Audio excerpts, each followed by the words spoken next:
Hello all. In this lecture, we'll see some more relational operators, operations in relational algebra. So we have already seen some operations like unary operations, then binary operations, and also we have seen operations from set theory. Now there are some more relational operations that are used in relational database. So these are the operations. We have a set of operations. We call it as aggregate functions and grouping operator. Then recursive closure operation. We have already seen recursive relationship. So in those type of relationship, if we want to recursively get some data, we need this recursive closure operation. Then we have outer join operation. This is a variation of join. In outer join, we have left outer join and right outer join and also full outer join. Then we have outer union operation. So it is a variation of union operation that we have already seen. Then we have some more exercises in this lecture. So first type is aggregate functions and grouping. So some requests that cannot be expressed in relational algebra, like if we want to have some mathematical aggregate functions, like sum of salary or average of salary or total number of employees in a department, like that those are some mathematical functions that can be applied into this database. For that we have special kind of operations.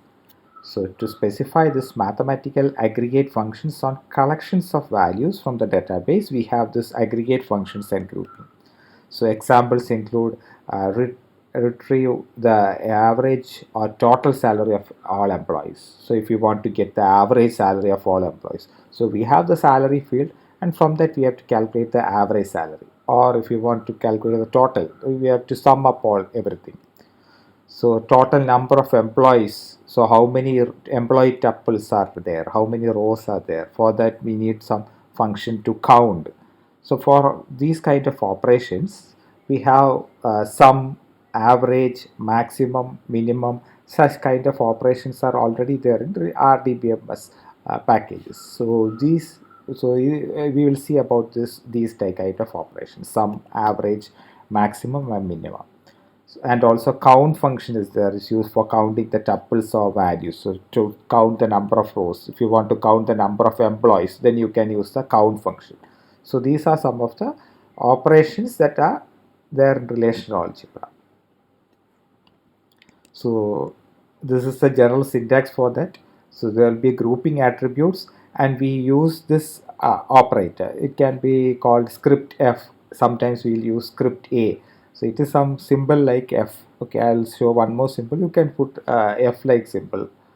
Then grouping attributes, and this is a symbol used, general symbol used for all type of aggregate function, and we will specify the function list and the relation name.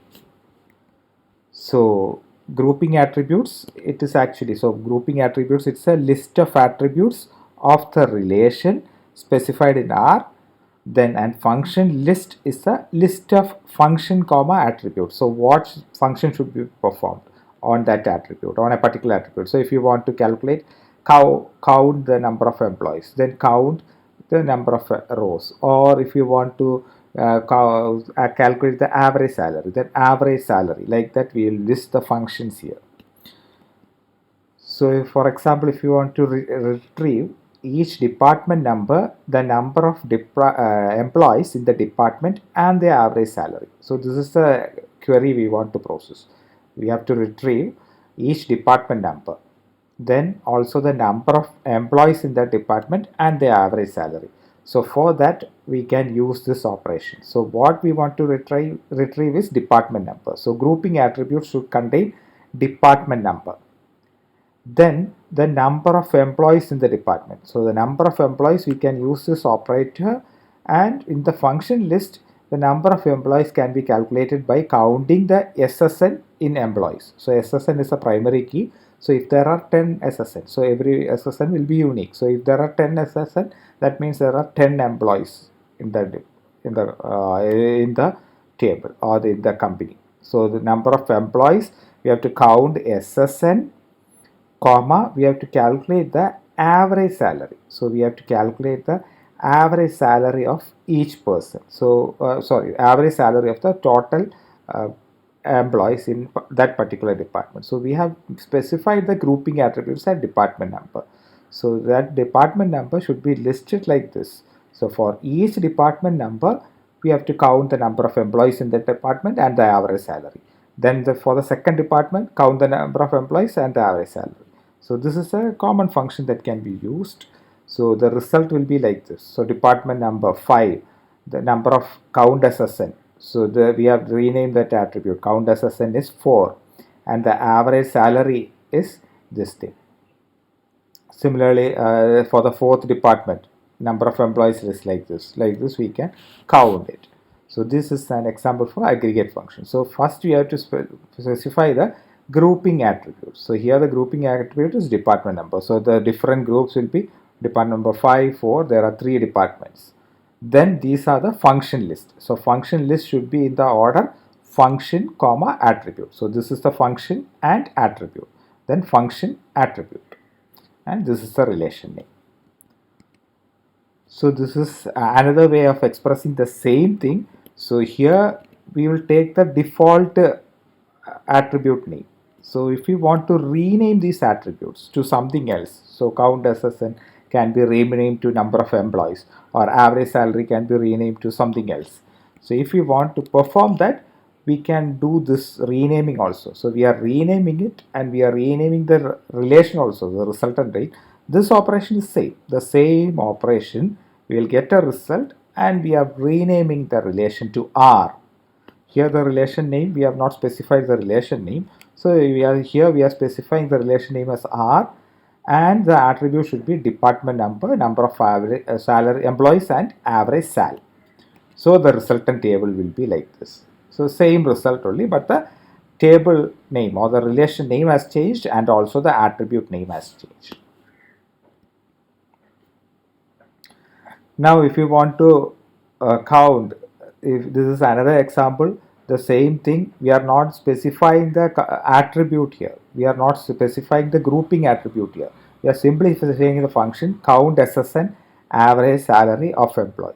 So if we do this, then we will get only a single row because it will count the number of employees in that table and we are not giving any grouping attribute. So here the grouping attribute is the whole table itself. So we will count the whole number of SSN. So there are 8 employees in it and the average salary of all the whole employees will be taken since we are not specifying the grouping attribute. So if we specify the grouping attribute, then it will be divided into 3 groups. Then this is another function. So you can use symbol like this, some scriptf. This is called scriptf. Okay, you can use this symbol, write something like this. You can use script A. So it is just to specify that it is an operator, a grouping or aggregating operator. So it is not mandatory you should use F itself. You can use this symbol also, this script F, or you can use script A also. So F max of salary. So of employee. If we specify this, so this is the function list. So we have to calculate the maximum of salary attribute. So you will get the maximum in that row, in that column. So it retrieves the maximum salary value from the employee relation. Then we can find the min salary. So we're using the min function, min salary of employee. So it retrieves the minimum salary value from the employee relation. Then we can have sum operation. So it will calculate the sum of all salaries from that. So it retrieves the sum of the salary from the employee relation. So these are special kind of operations that are included in relational algebra.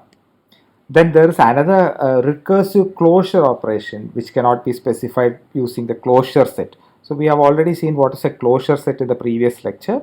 So closure set, using that closure set of all operations, we can specify any other operation.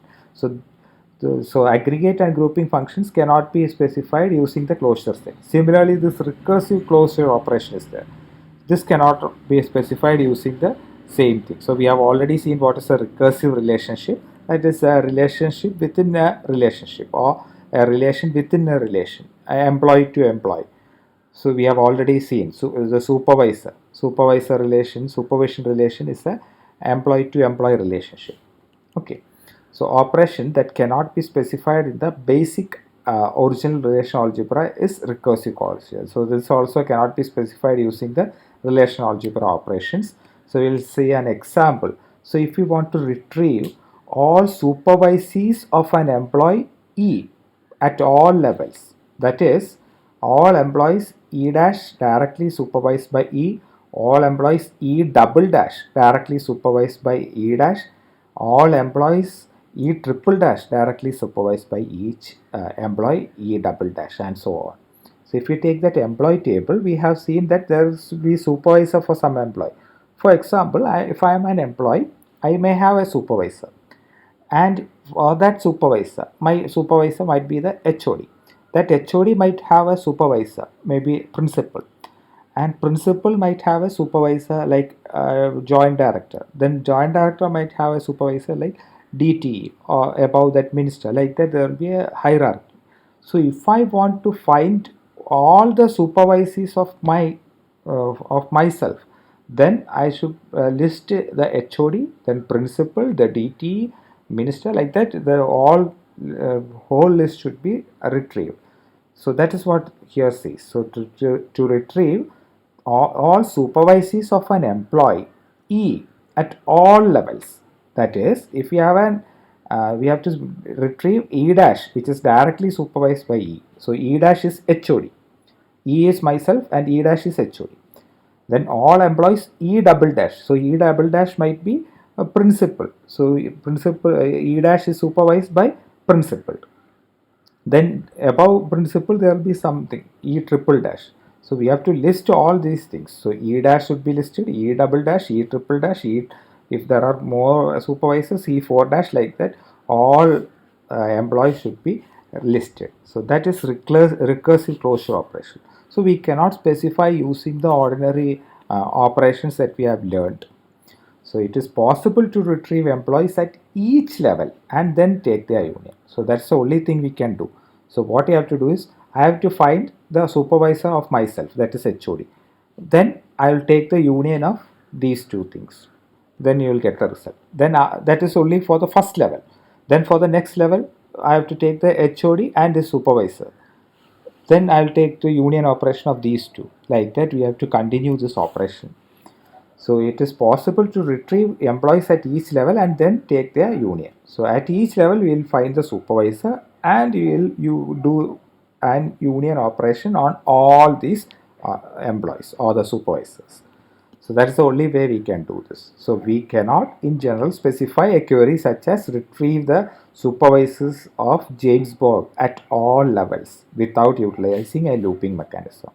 So here we will retrieve first supervisor, then after that you will retrieve the next supervisor, like that, one by one, and you will take the union of all these supervisors.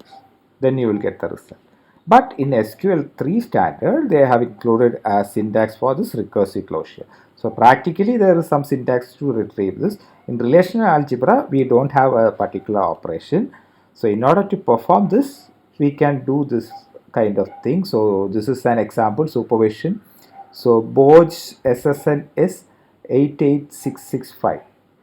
So this is Borge. So this is Borge, and he does not have a supervisor. So if we want to find out which all employees are supervised by this person, then what we have to do, we have to find, we can see that this is super SSN. So this means this value 333, this 555, all this this employee, and then this employee. So these two employees are supervised by 8886655. So we will get the result like this. So Boss SSN is 8865. So he is supervising these two employees. Now we have to find out which all employees are supervised by these two employees. So we can see the super SSN here. So 1, 2, 3, 4, 5, 6, 7, 8, 9 is supervised by this employee. Then 6, this employee is also supervised this employee. Then this 9876532. So this employee is supervised by this person. Then this person is also employed. So if we take the supervisor of these two people, we will get the result like this. So these 5 employees are supervised by these 2 employees. Now what you have to do to find all the supervisees, we have to join these two union. So we have to perform union of result 1 and result 2. So we will get the result. So this is actually the all the supervisees at all levels of James Borge. So James Borge immediate supervisor, which are under James Borge. So which are under James Borge is all these employees. Okay. So this way you can get the supervisor recursive relationship. So for that we do not have a relational algebra operation. So for that we have to find out supervised by Borge at each level and supervised by Borge subordinate by each level. Then after that, if we have some more subordinates, then we have to find those also. Then we have to perform the union of these relations. Then we will get the resultant. So this set will give the all the employees that are supervised by Borge and his subordinates. So that's all about recursive operation. Then we have another kind of operation, we call it as outer join operation. So all the join operations we discussed earlier, that is theta join, then eq join and natural join. So all those join are known as inner join operation, inner join. So this is outer join. The earlier operations are actually known as inner join operations.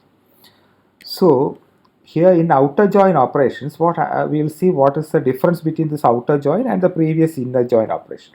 So in natural join tuples, natural join is actually an inner join operation.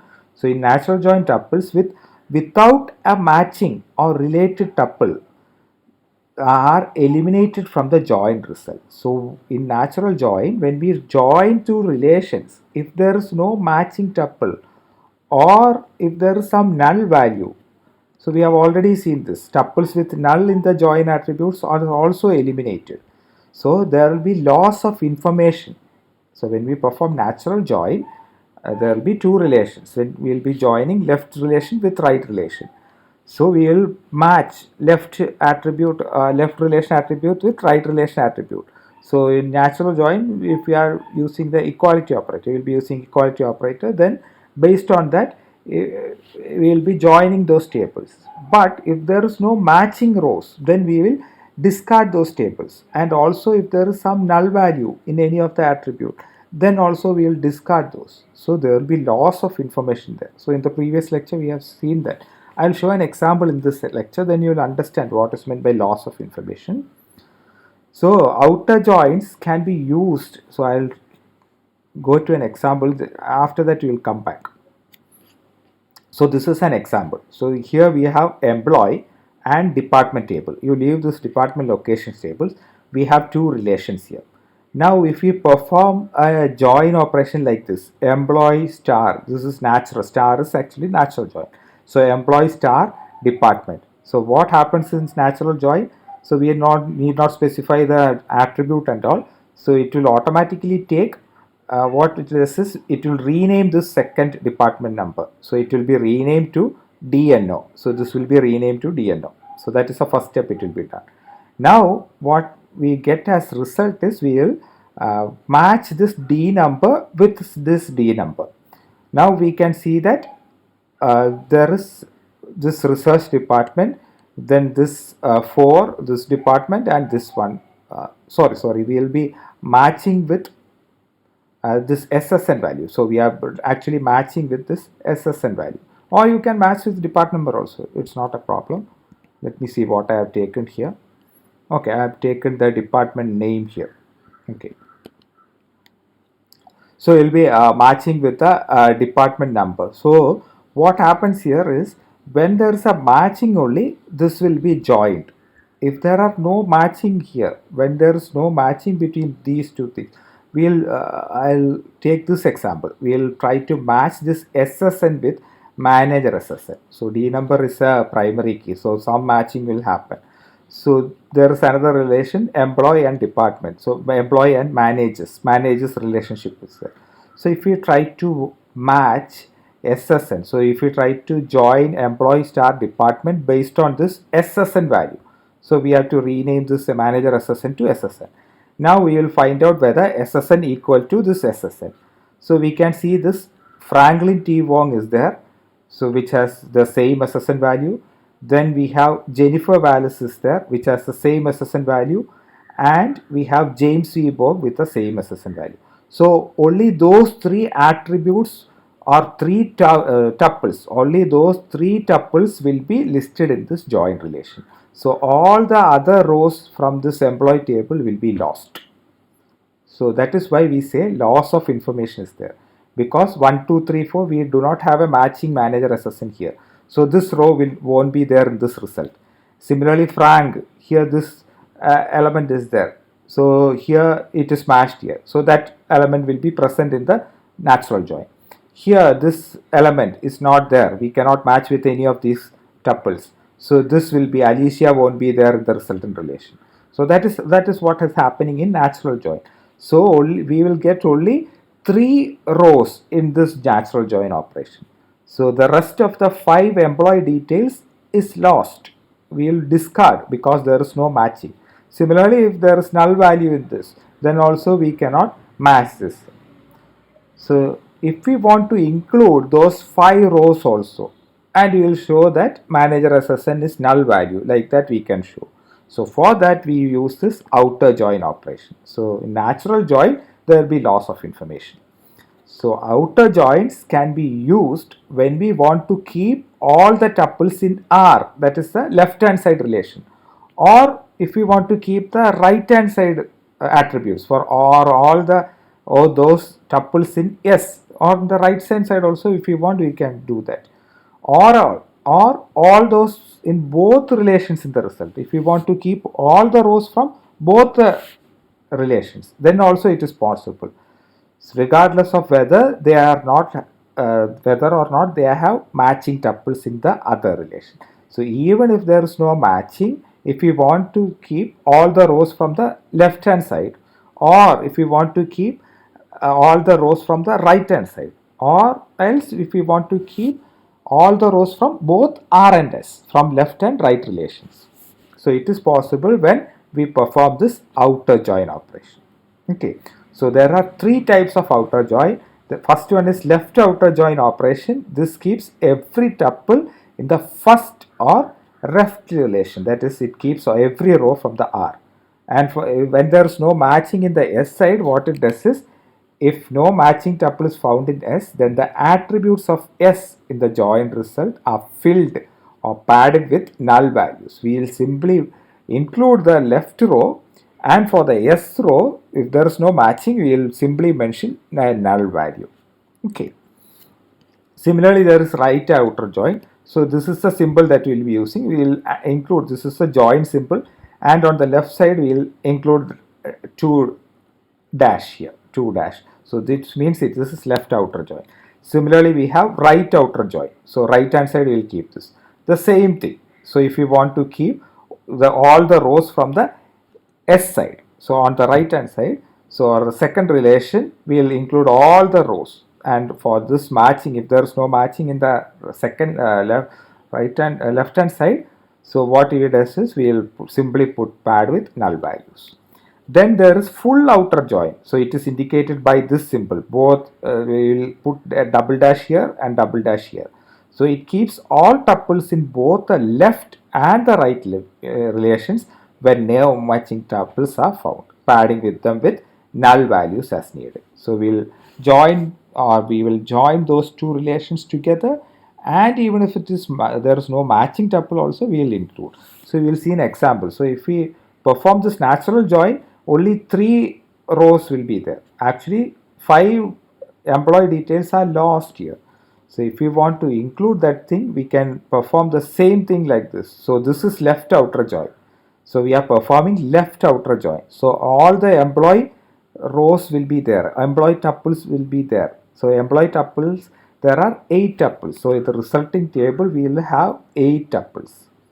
So we will match according to this SSN equal to manager SSN. So based on that, we are storing this, and after that we are projecting only the first name, middle initial, last name, and department name of this temporary.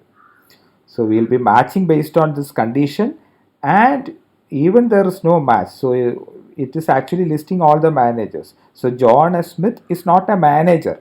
So that is why null. So Franklin D. Wong is a manager of research department. Jennifer is a manager of administration. We have only 3 departments. So we have only 3 managers. Rest employees will be, that department name will be substituted with null values. But that information is not lost. That employee information is not lost. Even though he is not a manager, that null will be substituted. So this is known as left outer join. So if we want to preserve that information, then you have to use left outer join. Similarly, in the right outer join also can be done. So all the elements from the department table will be there in this thing. Okay, so that's all about left outer join. So we have 3 outer joins: left outer join, right outer join, and full outer join. Then next we have outer union operation. So we have already seen union operation. So in that union operation, we have specified that both the relations should be type compatible. That is, the number of attributes in both the relations should be same, and also the domain of corresponding attributes should be same. Okay. So to take the union of tuples from 2 relations, if the relations are not union compatible. So if it is not type compatible also, we can perform this outer union. Okay, so if there is partial compatibility. So union of tuples in 2 relations. So we have a relation R x comma y. So x and y are set of attributes. So we have simply split into 2. So x is a set of attributes, y is another set of attributes. Similarly, we have another relation with the same x set of attributes and another set of attributes. So if you want to perform union operation, then both this domain should be same as this one. So here it is partially compatible. That means here x and this x attributes are same, but another set of y is different and this z is different. Their domain is different, their name is different. Okay, so it is known as partial compatible. In the case of type compatible, all the attributes should be same in both the relations. If it is xy here, then it should be xy. The name should be same, and also the number should be same, number of attributes should be same, and also the domain of the corresponding attributes also should be same. Here y and z actually domain is different. They are different attributes. So it is partially compatible. So if we want to perform R union S, it is not possible, but we can perform R outer union S. So only some of the attributes here x is union compatible. So here x is union compatible.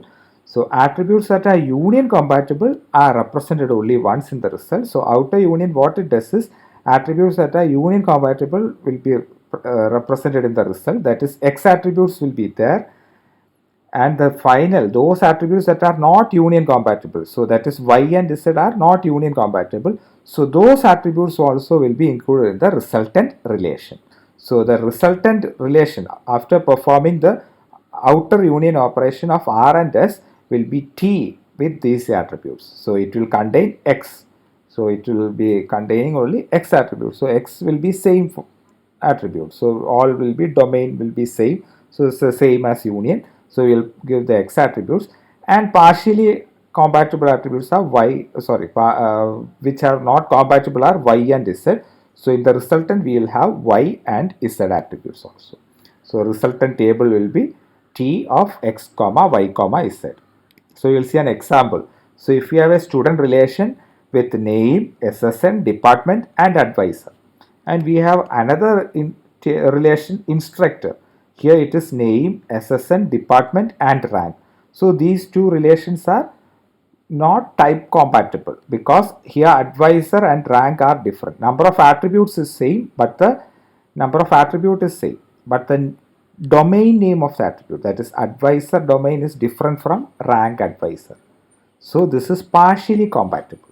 So here x is name comma SSN comma department. This is x part.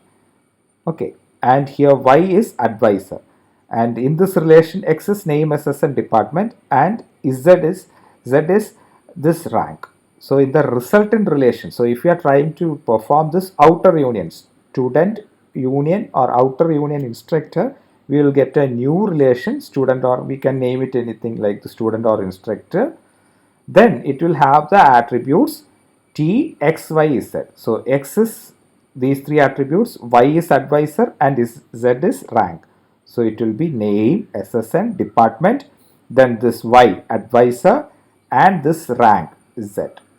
So only one set will be there. X, only one X will be there. We won't include name, SSN, department from student and name, SSN from department. We will include only one name, SSN, department.